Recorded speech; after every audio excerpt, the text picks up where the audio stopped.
CMR Shravanam Sale up to 61% off.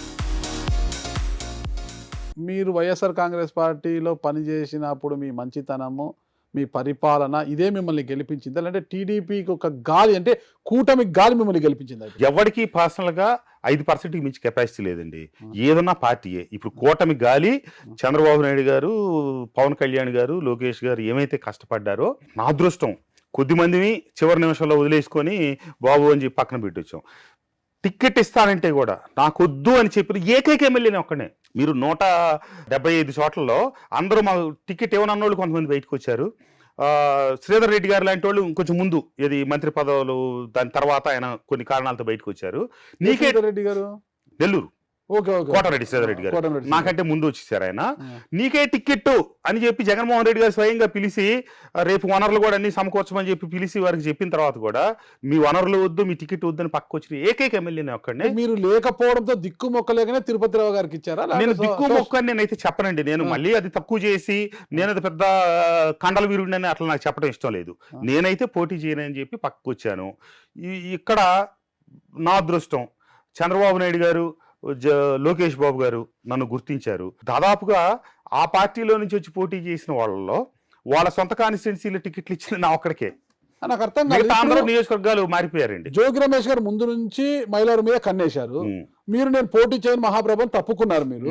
మరి జోగి రమేష్ ఇక్కడ accommodate చేయకుండా పెనంలూరు ఎందుకు తీసుకెళ్లారు? జోగి రమేష్ గారు ఒక ఎత్తుగడ వేసాడండి. ఈ తిరుపతిరావు అనే కుర్రోడు చాలా చిన్న కుర్రోడు, జెడ్పీటీసీ. అతను జెడ్పీటీసీ చేసింది అనేది ఆ మాట అంటే అతను కోపం వస్తా ఉంది. జెడ్పీటీ చేసింది మీరే అంటారు కావున. అంటే ఆ రోజు జెడ్పీటీసీలు ఎంపీపీలు టికెట్లు ఎవరు ఇచ్చాం సార్ అండి? మేమే కదా, శాసనసభ్యులే కదా. పార్టీ ఇంటర్ఫిరెన్స్ ఏముంది? బీఫారాలు సంతకాలు పెట్టి మాకు పంపించారు, మేము పేర్లు రాసి ఇచ్చాం వాళ్ళకి. సరే నేనేదో అక్కడ ఒక సమతూకం చూసుకొని నేను ఇచ్చుకుంటూ వచ్చా. వాళ్ళు ఆ కుర్రోడు అనమాట. అతను పెద్దగా చదువుకోవాలి, ఏదో 6th 7th వరకు చదువుకున్నట్టుంది. అక్కడికి వెళ్ళి బయోడేటా రాస్తా 10th క్లాస్ అని పెట్టమని చెప్పి చెప్పాడంట ఈయన. ఇప్పుడు ఏమి సర్టిఫికేట్ ఈ జోగి రమేష్ చెప్పాడంట. 6-7 రాస్తే బాగోదు, 10th అనేది ఇప్పుడు సర్టిఫికెట్లు అడగరు, ఊరికి రాస్తే చాలని చెప్పి సరే తీసుకొచ్చి పెట్టారు. ఆ కుర్రోడికి అసలు ఎడ్యుకేషన్ పరంగా అసలు ఏం లేదు, పెద్ద చదువుకున్నట్టే లెక్క అనమాట. ముందు అతను ఏమనుకున్నాడంటే తిరుపతిరావు అనే పేరు తీసుకొచ్చి అడ్డం పెడితే ఖర్చు వేసినట్టుగా, తర్వాత మనం ఏదో రకంగా వచ్చేద్దామని చెప్పి అనుకున్నాడు. తర్వాత కులాల సమీకరణలో పార్థసారథి గారు ఎప్పుడైతే బయటకు వచ్చేసారో యాదవ్కి ఇవ్వాల్సిన నెసిటీ కంపల్సరీ వచ్చేసింది. ఇక మార్చడం జగన్మోహన్ రెడ్డి గారి కొన్ని కారణాల వల్ల వీలు పడలా. దాంతో ఇక అతను అక్కడే పెనలూరు ఫిక్స్ చేశారు. ఇక్కడేమో తిరుపతిరావు అనే ఈ కుర్రోడిని ఇక్కడ ఉంచేశారు అనమాట. అది ఇదైంది. ఎంటైర్ ఎలక్షన్ ప్రాసెస్ అంతా ఇక జగన్మోహన్ రెడ్డి గారు తేపకోహంలో పంపించడం, పేదోడికి పెత్తందారికి, సామాన్యుడికి పెత్తందారికి మధ్య యుద్ధం, పోరాటం, బీసీకి ఓసీకి మధ్య హిట్ట చెప్పడం. సరే ఆ ఎలక్షన్ అంతా అదొక కర్మ జరిగిపోయింది. మర్చిపోయాను. యాక్చువల్గా 42,780 ఎన్నండి. ఎర్రర్ జరిగింది, కౌంటింగ్ లో మిస్టేక్ వేశారు. మామూలుగా 43,000 చిల్లర వచ్చింది. అది తర్వాత మేము గుర్తించి వెళ్ళి మళ్ళీ రిటర్నింగ్ ఆర్ఓ గారికి మా జేసీ గారిని అడిగితే సార్ ఇది మిస్టేక్ చదివిన తర్వాత పొరపాటు పడ్డాం సార్, మా క్యాలిక్యులేషన్ తప్పు అయింది, కానీ ఇప్పటికే మేము ఎలక్షన్ కమిషన్ పంపించేసాం, మళ్ళా కనుక మీరు పంపించమని రిక్వెస్ట్ చేసి మేము పంపించాల్సిందే, కానీ మాకు కొంచెం ఇబ్బంది అవుతుంది ఇది అంటే సర్లేండి అని వదిలేసాం. టెక్నికల్గా 42,700 చిల్లరండి, కానీ వాస్తవంగా 43,450 అంత వచ్చింది. గతం కన్నా అంటే అప్పుడు 12,700 కన్నా ఇంత చేసి అంటే కూటమి యొక్క గాలి మీకు బాగా అప్పుడు 12,700. ఇప్పుడు మైలవరం నియోజకవర్గ చరిత్రలో ఇదే హైయెస్ట్ అండి. ఇప్పుడు 1972 ఆ ప్రాంతాల్లో ఇప్పుడు 23,000 అసలు నియోజకవర్గ హైయెస్ట్. ఇప్పుడు 43,000 మనకు వచ్చింది. ప్రతివర్త పరమాన్నం వండితే రాత్రంతా ఆరలేదు, అంతే కదా సార్? అంతే ఎలా ఉంది ఒక సందర్భంలో. ఇప్పుడు ఈ సందర్భంలో ఆరుతుందా ఆరదా? నేను నో కామెంట్ అండి. ఎందుకంటే రాజకీయ ప్రత్యర్థులుగా ఆయన నా మీద కామెంట్లు, నేను ఆయన మీద కామెంట్లు. ఇప్పుడు నా పని నాదే, ఆయన పని అయింది. ఒకనొక సందర్భంలో మీ సహజ శైలికి సిద్ధంగా కూడా వెళ్ళిపోయారు మీరు.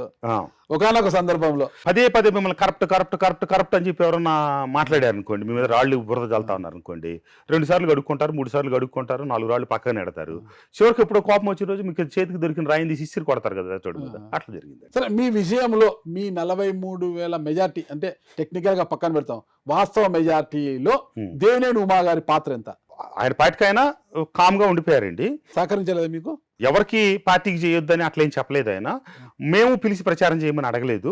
పార్టీ క్యాడర్ అంతా మటుకు పార్టీ కోసం కష్టపడి పనిచేశారు పూర్తి స్థాయిలో. జనసేన, బీజేపీ కూటమి ఏమైతే ఉందో అన్ని 3 పార్టీలకు సంబంధించిన నేను అటు ఇప్పుడు దాకా ఎమ్మెల్యే గారు అటు వైసీపీకి వెళ్ళి ఉన్నారు, ఇప్పుడు మన టీడీపీకి వెళ్ళి వచ్చారని చెప్పి తెలుగుదేశం క్యాడర్ ఎవ్వరూ ఒక్కళ్ళు కూడా ఆగింది లేదండి.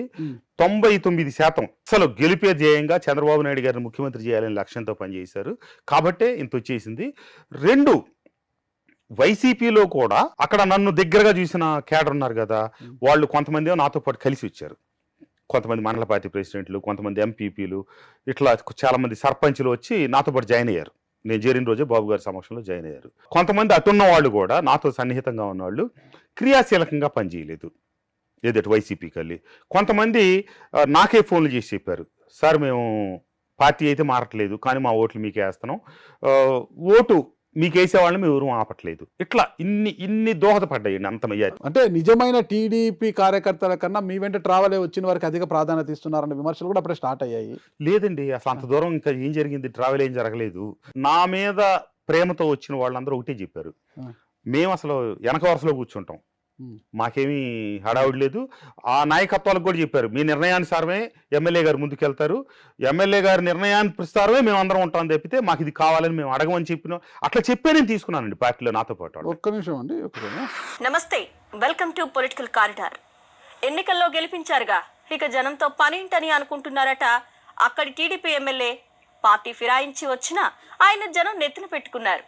గెలిచాక 2 సార్లు నియోజకవర్గానికి వచ్చి ముఖం చూపించి వెళ్లారు.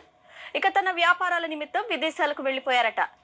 ఎమ్మెల్యేనే వ్యాపారాలు చేసుకుంటే తాము మాత్రం ఏం తక్కువని అక్కడి తెలుగు తమ్ముళ్ళు కూడా అదే బాట పట్టారు. ఇసుక, మట్టి దోచుకుంటూ ప్రకృతి వనరులను విచ్చలవిడిగా ధ్వంసం చేస్తున్నారు.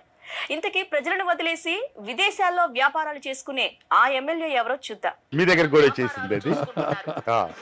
దీనికి మీ సమాధానం ఏంటి సార్? జగన్మోహన్ రెడ్డి గారు మరి 2 సార్లు పోయి బెంగళూరులో కూర్చున్నాడు.